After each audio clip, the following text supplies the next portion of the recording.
Welcome to episode 10. I am Connie, and you are listening to The Extraordinary Marriage. What better time than December to talk about 5 ways to improve your marriage? I remember when Jeff and I were first married, and it was pretty quick that we started having kids.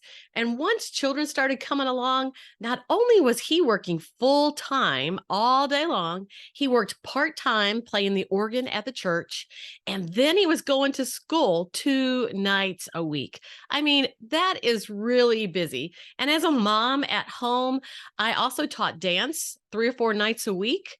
And so my mother-in-law watched our kids, or a girl down the street watched them for a couple of hours before Jeff got home.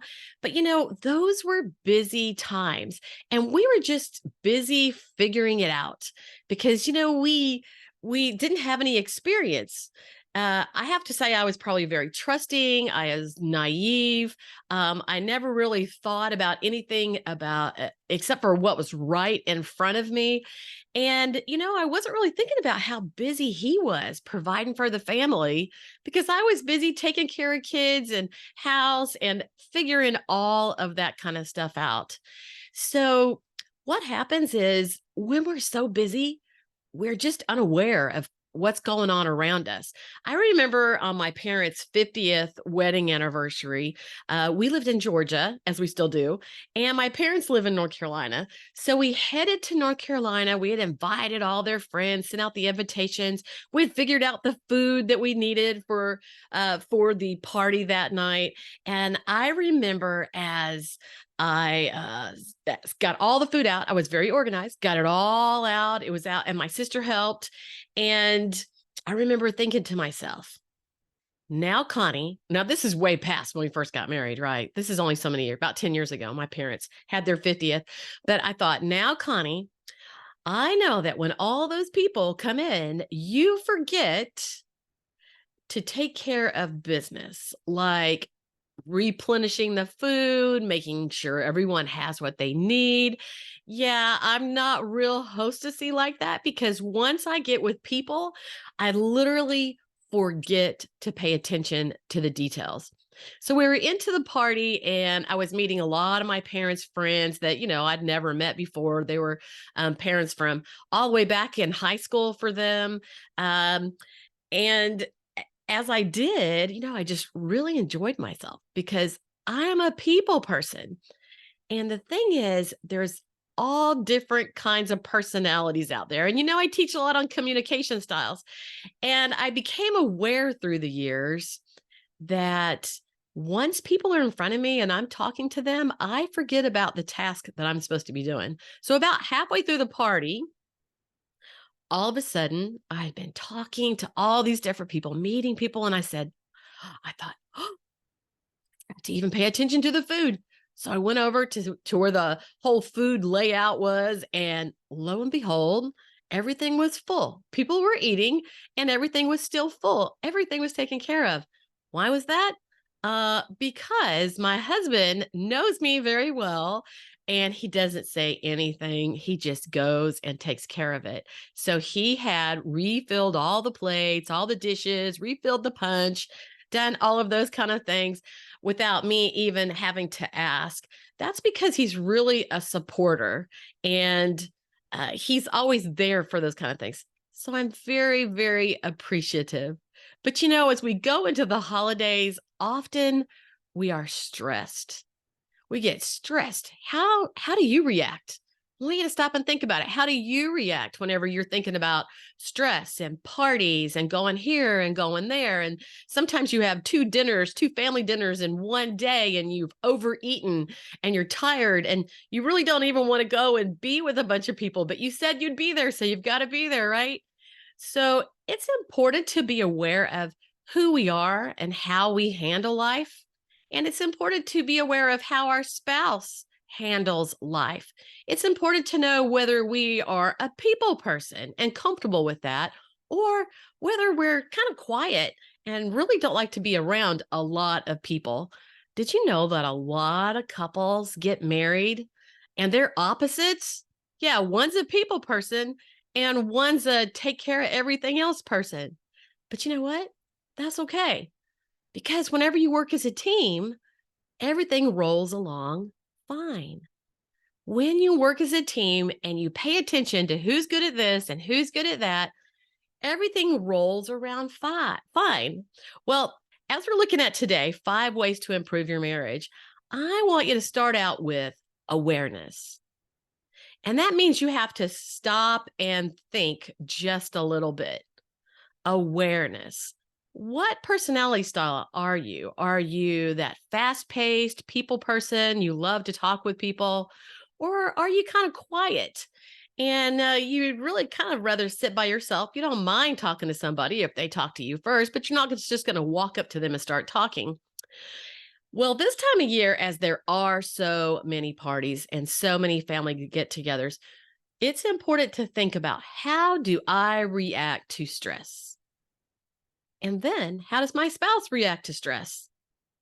And how do I react to them when they are stressed? How do they react to me when I am stressed?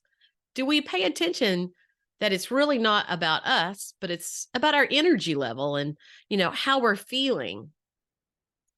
Well, for one thing, I consider myself an optimist. I think I'm pretty easy to get along, and I do like people. But guess what? When I started studying the communication styles that we have, I realized that when I got tired or low on energy, I got sarcastic. I got grumpy. I got a little critical. I got sarcastic. And I didn't mean to be that way, but it's just how I reacted to stress. Some people get very critical. They see everything around them that's not being done right because they figure that they could do it better. But when we're at a holiday party, we have to think, did you want to have the party at your house? Yeah. Yeah, maybe you could do it better, but it would need to be at your house, right? And then there's other people who, when they're low on energy, they react to everything with anger. They're frustrated. You can kind of see the person. I was out on the road yesterday, headed somewhere, and somebody kind of pulled out in front of somebody, and then this other person honked on their horn. They laid on their horn, and guess what? Next thing I knew, they were turning into the CBD store. Is that right? The pot store. They were turning into the CBD store, and I thought, oh, they're a little bit stressed, and they're needing something to calm them down, right? Well, as we go into December, there's a lot of people who are hurrying about, shopping for their family, trying to get ready for parties, and they're just stressed.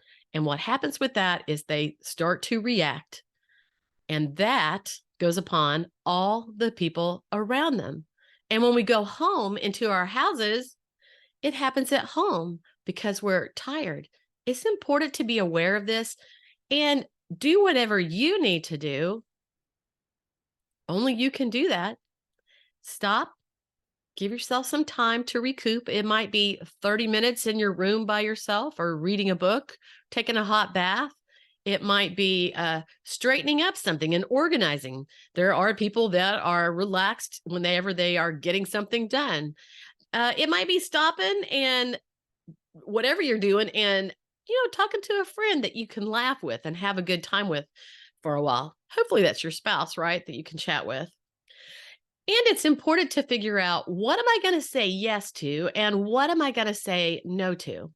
Some years ago, I was really frustrated, probably about everything I was doing. And I thought, what is the matter with me? I like people. I like all the things that I'm doing, but I'm so frustrated. Well, what I found was, if I said yes, it might have been to my kids, it might have been to something at church, it might have been to my husband for something. If I said yes, but I did not want to do it, I did not want to do it, then I became frustrated. So if I was helping with an event and I said I would do it, then about 1 week before that event, I would start feeling frustrated, tired, annoyed, moody, all over something that was a week away. Once I realized that I was saying yes, and then I was frustrated about doing it because I didn't really want to do it. But if I said no, then I felt guilty that I had said no. So it's like it was a no-win situation. A no-win situation because if I said yes to help with whatever it was, and I was frustrated and didn't really want to say yes, but I said yes because that's the popular thing to do, then I was frustrated. But if I said no, I felt guilty. And then I was miserable because I had let somebody else down. Well, I had heard something on like a speaker, a motivational speaker, and they said, let your yeses be yes and your nos be no. And that means if I say yes, I'm saying yes because it's something that I want to do. And if I say no, it's okay. I don't have to say yes to everything. If I say no, by golly, I'm going to be okay with that. Well, the same week I had heard that from a motivational speaker, I was also at church, and guess what? The pastor used that passage. I should have written down what it was so I could like quote it off. And I was like, oh my gosh, I've heard that 2 times in 1 week. Let your yeses be yes and be happy with it, and let your no's be no. And don't feel guilty. Some of us think that we need to say yes and be there for everyone on everything. And we're just one person. We can't do everything. And when you say yes to one thing, guess what? You're having to say no to somebody else or to something else. So let your yeses be something that you're excited about, that you're energized. It's something you want to do. Don't try to be anybody that you're not. And let your no's be no, and don't feel guilty. Certain people don't feel guilty. They're able to say yes and no and have no problem with it. And it's literally the power of our words, because my words said to me as that event started to come up, oh my gosh, I've got such and such coming up. And it just sapped my energy every single day. Terrible, isn't it? But that's reacting. How do you react? What do you say yes to? What do you say no? Do you feel all right with that? And that's the first area of 5 ways to improve your marriage. Because when you're frustrated and you don't want to do something, or you're low on energy, then you're going to take it out on your spouse. So when you're stressed, are you sarcastic? Do you react to everyone with anger? Or are you criticizing everything that's going on around you? Do you like to be around somebody like that? Not me. So I try to be the person that I want to see in others. I try to be the person, I want my husband to be nice and enjoyable. So I try to be that way too. The second thing is our attitude. And, this just goes from the first thing, how we react, right? Our attitude. Some people are naturally pessimist and they see everything that can go wrong. And some people are naturally optimist and they see everything that can go right. I remember when I was in grade school and I learned those 2 words and I remembered them. There's many things I don't remember, but there again, when we're tired, we don't have a very good outlook. Some years ago, probably 5 or 6 years ago, I was teaching voice at music and arts. And sometimes the kids would come in and they were tired. They were tired. They had just come from school, and it's something we're excited about in the beginning. Sometimes we're a little less just because we're tired and we don't want to go. Well, when they came in and they kind of had a down, a sad face and no energy, I could kind of tell that from them. I did something. I had them clap their hands. And I was reminded about this the other night as I heard my husband coming into choir practice, and I heard him in the back hallway, clap, clap, clap, clap, clap, clap, clap, clap at his hands. And it like gives you energy. It's like a smile. If you let your face crack when you're in a bad mood, you smile, it starts to give you energy. And so I would have the kids clap their hands really fast, or I would have them like run in place really, really fast, lifting their feet, run, run, run, run, run, run, run, run, run, run. And guess what? And then they're laughing. And guess what? It gave them energy. It started to give them energy. So you got to figure out, what do you have to do to change your attitude and give yourself a little bit of energy? Often it's simply the words we say to ourselves. Literally, if we tell ourselves everything that's going wrong, everything we're not happy with, everything um, critical that goes on in our head, or if we reverse our words.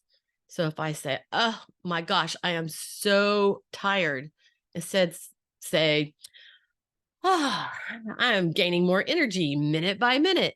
Now, this is really a weird thing to share. Don't hold it against me. But so on the way home this morning, I had gone to a 7 o'clock business meeting with about 50 people. And on the way home, I was thinking, oh man, I'm just so tired today. There goes those words, voices in my head. And then I thought, I can't afford that. I have things to do. I got to change my thoughts. And so this is kind of funny, but sometimes I think my personality is a little childlike. Yes, it is. So anyway, if you're on podcast, you can't see this, but I literally put my hand up under my arm and my elbow was out kind of like a chicken wing. And I literally thought in my mind, I know you're thinking I'm weird. And I thought, pump her up. I know, I can't believe I shared that with you. So I thought, pump her up. And then I pumped up the other side. And, just simply the thought and doing it, I thought, I actually feel a little better. Sometimes it's music that helps us pump up our energy. And you have to change what you expect. Are you expecting the best? Are you expecting something wonderful? Or are you expecting everything to go badly? Attitude. How does that affect you at home? When you have a good attitude, are you nice to everyone? Are you lifting up everyone else in your house? When you have a bad attitude, are you attractive? Do you like people with a bad attitude? They kind of repel you, don't they? The third thing is having quiet time together. It's really important in this very busy world, in this very busy day, to have some quiet time together. Something that's kind of gone by the wayside is simply families eating together, all together at the same table, having a little conversation. Now, I have heard of people like, everyone be quiet at the table, no one talking. But, I don't believe in that. I believe it's a great time when you come together and everybody maybe tells something that's gone on in their day. It makes the whole family feel like a part and a unit and important.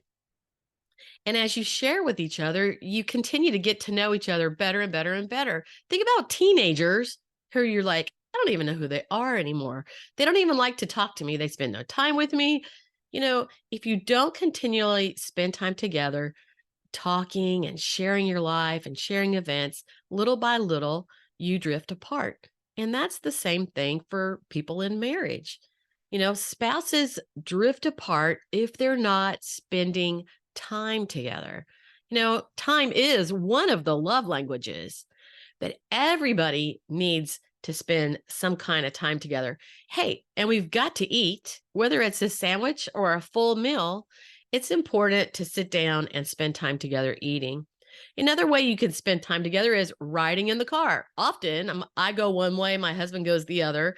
But, once in a while, we are in the car together and it's a great time to talk. When you're headed out on a trip, it's a great time to talk. Somebody just said the other day that they read a book to the spouse who is driving.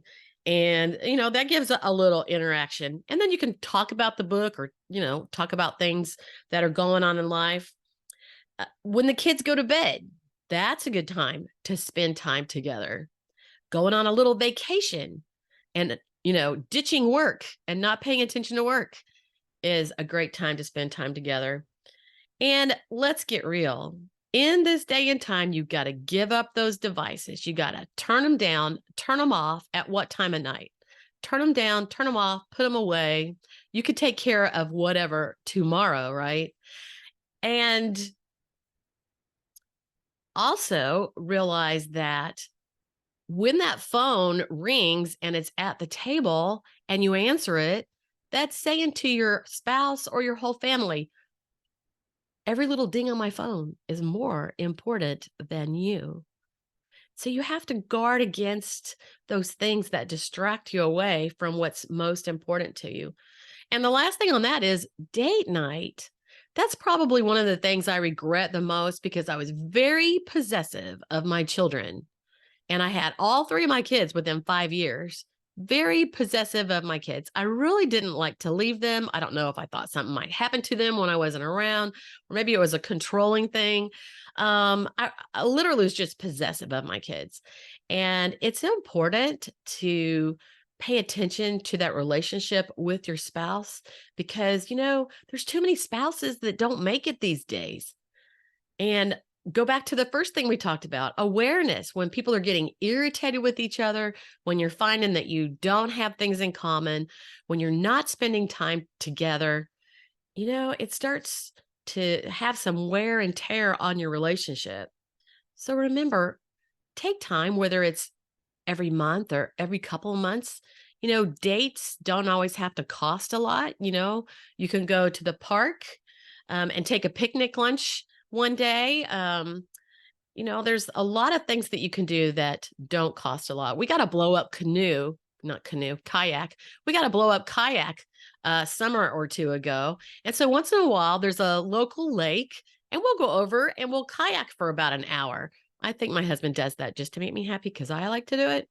But that's something that we can do together. And guess what? We have to work together on that. I have a couple of YouTube videos where one day when we went on our kayak, I realized, I have my way of rowing and he has his way of rowing.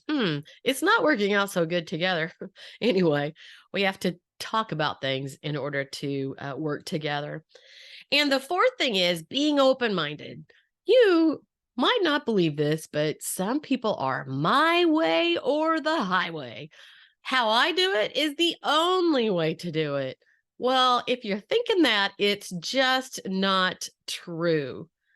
How I've done it all my life, how my family did it, guess what? There's more ways to do everything. And we all have so much more in common than we think we do. But when we're growing up, there's certain things we learn and we think that's the only way to do it. Like the other day, I was working on my computer and I was having some technical difficulties. And I asked my husband to come over and help me. He's great helping me with those things because I only ask when it's something I don't understand on the computer. So we had fixed that and then we were looking at something else. And I started working and, clicking with the mouse, doing the different things. And he said, "Oh, no, that's not how you do it. It's right over here." I'm like, I do it like this all the time. And so literally we witnessed two absolutely separate, different ways of doing the same thing. And that happens over and over in life, whether it's making a grilled cheese sandwich, how you put the butter on and how you toast your sandwich, or it's how you parent. One person parents, with a swift pop to the bottom, and another one parents with words and never pops the bottom. I kind of believe on the in between of that, a little bit of this and a little bit of that. But there's two ways of doing everything. I mean, sometimes there's three ways or four ways. And so it's always important to be open-minded and to learn to think from the other person's point of view. Like if I'm home with the kids and I'm getting a little bored, I do get a little bored. I need a little change in life. So sometimes I get a little bored. I'm home with the kids and he's out at work. He comes home from work. He's tired. And maybe I don't think about all the stuff he's done at work or all the people he had to relate to or all the running around he had to do. And he's not thinking about, the kids fussing and feeding kids all day. And he's not thinking about me getting bored. Sometimes I simply get bored.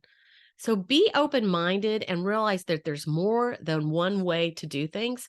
Learn to think from the middle. Learn to look at, put on the shoes of the other person and see it from their side. And the last thing today, and this is a great thing to be the fifth way to improve your marriage is give credit. Everybody has their strengths Everybody has their things that they're good with. Everybody has their place they're helpful. And too often we get too focused on what irritates us, what bugs us, what they're not doing. And that's the words that are going around in our head. And we say that to ourselves over and over. He never helps with this. He never does that. But what could he be saying about you? She didn't make dinner last night. I was hungry when I came in from work. She didn't do this. She didn't get my clothes washed. She didn't do this, that. These days, both people work. And so it's important to work as a team. You have to sit down and think, what are you going to do and what am I going to do?